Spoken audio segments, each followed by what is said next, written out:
હા ભાઈ બહેનો, હું હસ્મિતાબેન નારાયણભાઈ તરફદાર અહીંયા અમારો પ્રતિભાવ રજૂ કરવા ઊભી રહી છું. આશા રાખું છું તમે સૌ સાંભળો. અમારો પહેલો જ કદમ અહીંયા જ્યારે પડ્યો ત્યારે અમને ડર લાગે કે અમારે કયા મિત્ર બનશે, અમારે કયા બેન મળશે અને અમને મારશે કે નહીં એવો અમને ડર લાગતો. પણ અમારે ત્યારે સાથ આપનાર, અમને ભણાવનાર અમારા લીલાબેન, હું તેમનો આભાર માનું છું કે તેઓને અમને ભણાવ્યા. તેમણે અમને 1 થી 5માં લગીને ભણાવ્યા.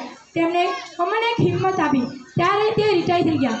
6ઠું ધોરણ અમારું આખું બગડ્યું કારણ કે કોરોનાના લીધે લોકડાઉન અને વેકેશન પડ્યું. અમે જ્યારે 7માં આવ્યા ત્યારે અમને ફરી ભણાવનાર અમારા નરેશ સર, હું નરેશ સરનો પણ ખૂબ આભાર માનું છું કે તેઓ અમને ભણાવ્યા. તેમનો વિષય ગણિત અને વિજ્ઞાન અને સંસ્કૃત હતો. તેમણે અમને હસતા હસતા ભણાવ્યા. અમારા ઓલવી સરે અમને સામાજિક અને હિન્દી ભણાવ્યું. તેઓને અમને રમાડતા શીખવાડ્યું. અમારા આચાર્ય શ્રી નિશાબેન અમને ઇંગ્લિશ અને ગુજરાતી શીખવાડ્યું. તેઓએ અમને કોઈ પણ બોલ્યા વગર અને શાંતિથી ભણાવ્યું. ત્યારબાદ અમારા રતનબેન, જેઓનો કોઈ પણ વિષય નહોતો તે છતાં તેમણે અમને એક આગળ જવાની શીખ આપી. ભલે હજારો લોકો ઊભા હોય તે છતાં ન ડરવું એવું અમને તેમણે શીખ આપી.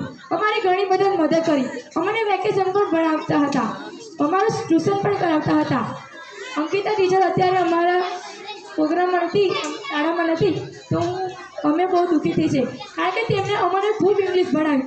અમારા નિશાબેન અમને ખૂબ ભણાવતા હતા તે છતાં અમને વધારે ભણાવે એમનો અંકિતા ટીચર.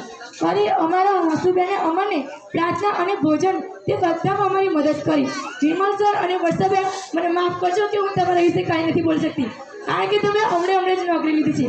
પણ તે છતાં વિમલ સર અને વર્ષાબેને નાના છોકરાઓને ખૂબ જ ભણાવ્યું હતું. હું આ બધા શિક્ષકોનો દિલથી આભાર માનું છું કે તેમણે અમને આગળ ભણાવ્યા.